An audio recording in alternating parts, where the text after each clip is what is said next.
నిన్న కేటీఆర్ గారు మాట్లాడుతూ సిపిఐ పార్టీ కార్మికుల హక్కుల కోసం బాగా పనిచేసింది కాబట్టి కొత్తగూడెంలో నేను ఓపెన్ ఆఫర్ ఇస్తున్నా అని చెప్పారు. అంటే బీఆర్ఎస్ పార్టీ ఎంత దుస్థితికొచ్చిందంటే, మనం ఇదివరకు సిపిఐ సిపిఎం పార్టీని తోక పార్టీ అనేది బీఆర్ఎస్ వాళ్ళు. అంటే ఇప్పుడు ఆ తోక పార్టీకి తోకగా మారిపోయింది బీఆర్ఎస్ పార్టీ.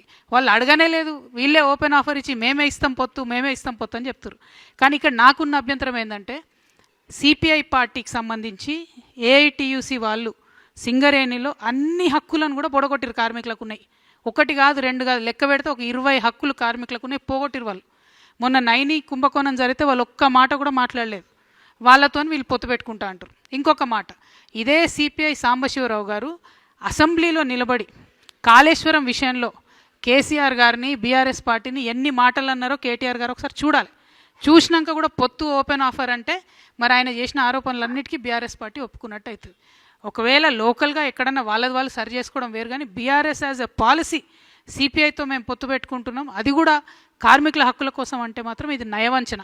ఎందుకంటే సిపిఐ పార్టీ కంప్లీట్గా కాంగ్రెస్తో మిలాఖత్ అయి ఉన్నది. ఈ 2 ఏళ్ళుగా వాళ్ళతో ఉన్నారు. మెడికల్ బోర్డు ఒక్కరోజు కూడా పెట్టలేదు సింగరేణిలో. సిపిఐ మాట్లాడదు, బీఆర్ఎస్ మాట్లాడదు. మళ్ళీ మాట్లాడితే జాగృతి మాట్లాడాలి, లేకపోతే హెచ్ఎంఎస్ రియాజ్ అన్న మాట్లాడాలి. అంటే కార్మికుల హక్కులు వాళ్ళకి అవసరం ఉన్నప్పుడు మాట్లాడరు, కానీ మీకు పొత్తులు వచ్చినప్పుడు ఒక కవరింగ్ లెక్క, ఒక షీల్డ్ లెక్క మాత్రం కార్మికుల హక్కులు అని మాట్లాడుకుంటే కార్మికులు నమ్మరు. సింగరేణిలో కూడా ఎన్నికలు వస్తున్నాయి, దాంట్లో కూడా జాగృతి హెచ్ఎంఎస్ పొత్తు ఉంటుంది.